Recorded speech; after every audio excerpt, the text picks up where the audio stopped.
Good day. Welcome to another episode from justlovingpeople.com. My name is Lawrence and Michelle. Yes, and we're talking to you as always from South Korea, where we are missionaries.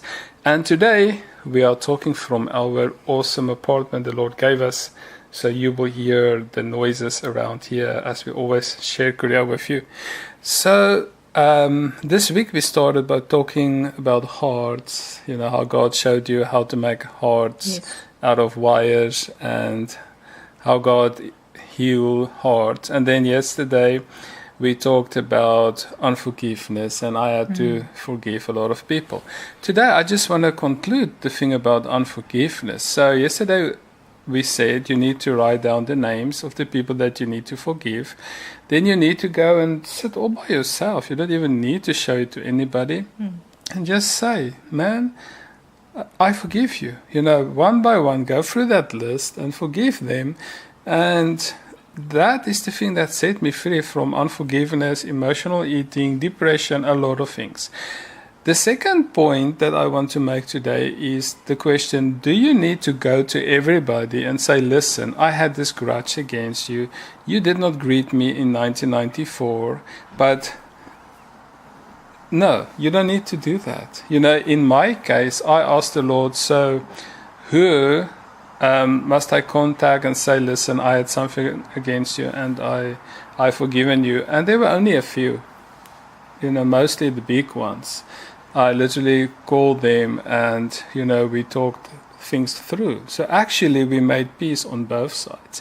So, you don't need to go to everyone. And do you remember 20 years ago I greeted you, you did not greet me back? That guy has, it's very logic. He will not remember that. So, no, it is not necessary to call everyone. Just on your side, you need to forgive. You need to take that step.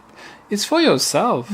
Unforgiveness is everything. Yesterday you said, when we were driving in the car, we went on this road trip through the mountains, Apple Valley here, and you said it is so hard not to forgive. Or somebody said it is hard work. Unforgiveness is hard work. It is. It's tiring. Yeah, you carry all this heavy stuff. It's really tiring. Carrying around unforgiveness, it becomes a heavy burden. It's just dragging you down. And at some stage you will just sit and think, why don't I have energy? Why does it feel so hard to just get out of bed? And that's Satan, It's the devil. It's the negativity. Any negativity is not from God, which means it's from Satan. So Satan is just hooking on more weights. It's like, I like it. The more you complain, the better I get. So the more you complain, the worse it gets.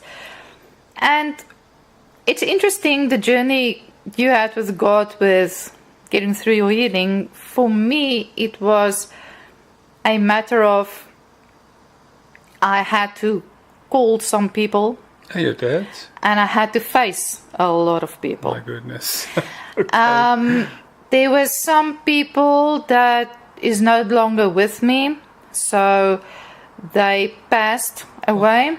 So I couldn't. So that was my question. Wait. I've got a question. Yeah. So somebody has done something to you. Yeah. They passed. Yeah.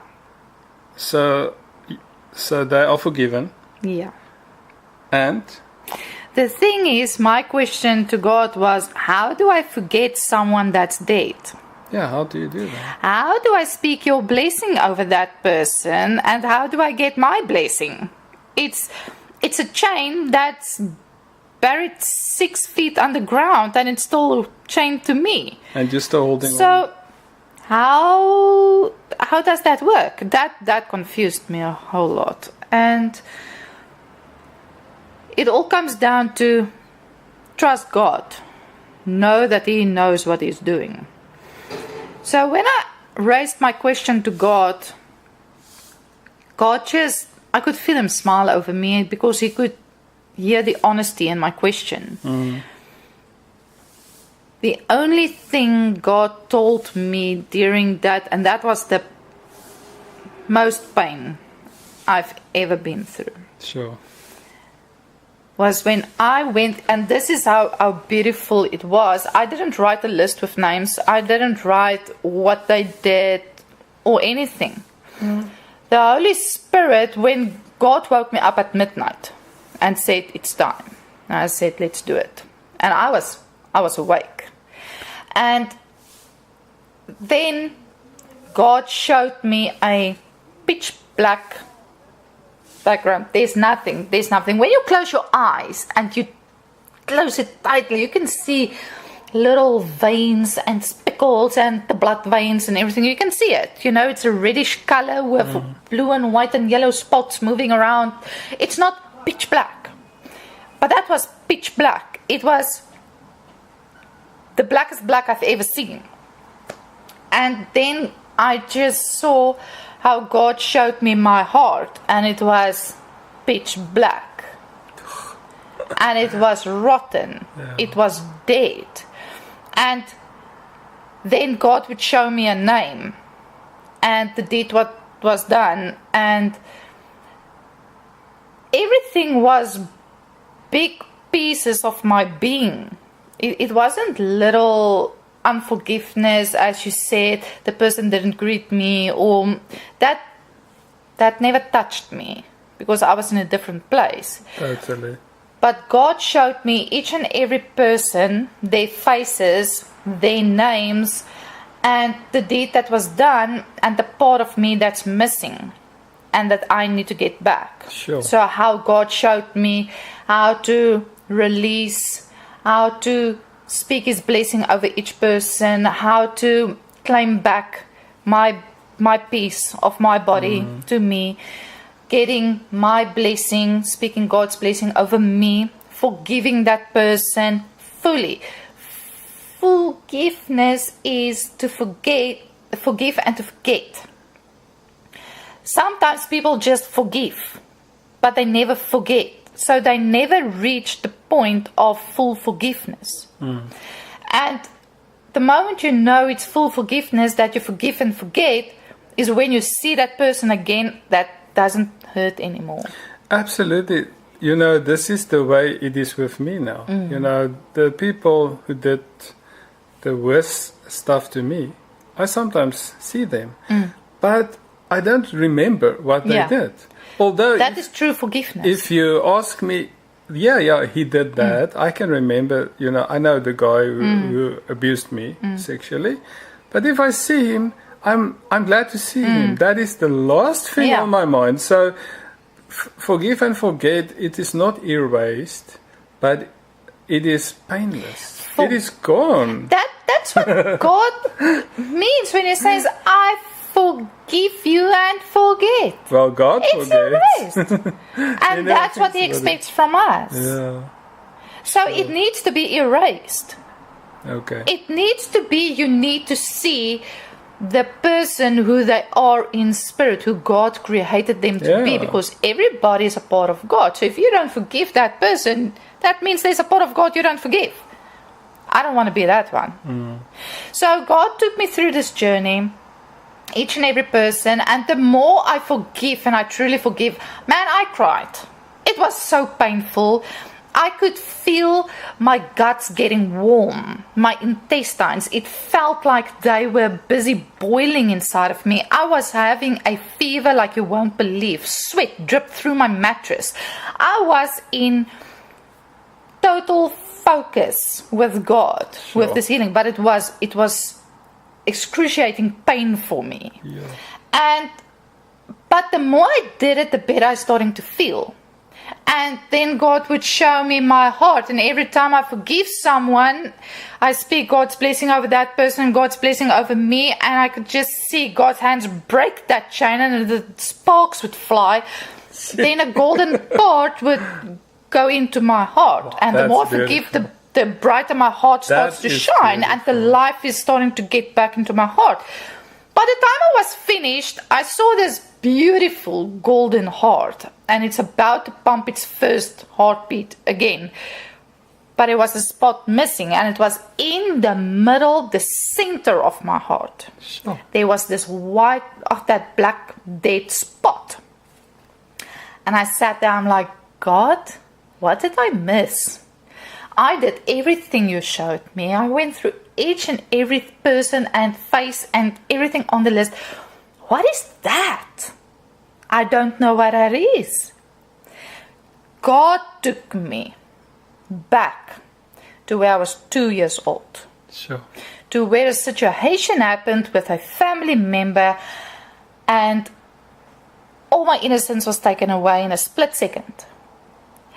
To that point, and I couldn't keep my tears in a tamed manner anymore, and I burst out in tears. I cried, and the more I cry, the louder it gets, and the louder it gets, the more relief I feel. Then the moment, that was when I asked God, He's dead. What do I do now? Yeah. And then God said, speak through me. Bless that person through me. Speak to me. In faith. Speak to me. Say, God, I forgive you. But I wasn't speaking to God. I was speaking to the person in the grave. So God actually stood in. God stood in because I had something, I needed something for my mind Somebody to make talk sense of the whole situation. So the moment I realized what God was saying, then I spoke the person's name. And I could feel God, just that forgiveness that just came down onto me. That's and beautiful. How God broke that chain. And the moment that chain was broken, because I was in a hesitation, because I couldn't speak to God that way, because I knew it wasn't God. I knew it wasn't God. Yeah. It was that person. But I realized what God was asking of me. Sure. That I had to speak through God to that person that's no longer, because it's a spiritual realm. So when I did that, and that was finished, the whole heart just lit up in gold and it started pumping. And the moment it gave its first heartbeat, I could just feel God hug me. Because then I just God's cried love. out and I said, God, well, I need to feel you. Now I don't just need to hear you, I need to feel you. Yeah. And I could literally feel God just holding me. Sure. Where I was, He just held me tight, and my whole body started to get goosebumps, and it felt like such tingly feeling, and I felt like I was lifting up from where I was laying. That's awesome. And it was God that was just came and He just let me know it's okay, it's good, it's good. And then I went to sleep. Sure. So we can continue this. Yeah, we're out of conversation. time, man. These programs go by fast. But please go to justlovingpeople.com. This is the website where you can listen to every episode we did this week. And if your heart were broken, tormented, unforgiveness, all these things, I just feel this week God is healing people. Yes. And that's why we're talking about it. And so please go to justlovingpeople.com. You will see these episodes. Maybe you've missed a few. Just go there and listen and be healed in Jesus' name. Amen. Tomorrow we will be back on the same station and we will continue about this topic of unforgiveness. And it's a big topic. It's a big topic, yes. So thank you for listening to us. On that website you can also watch our movies, stuff from South Korea. From me, Lawrence. And Michelle. Goodbye and Bye-bye. God bless.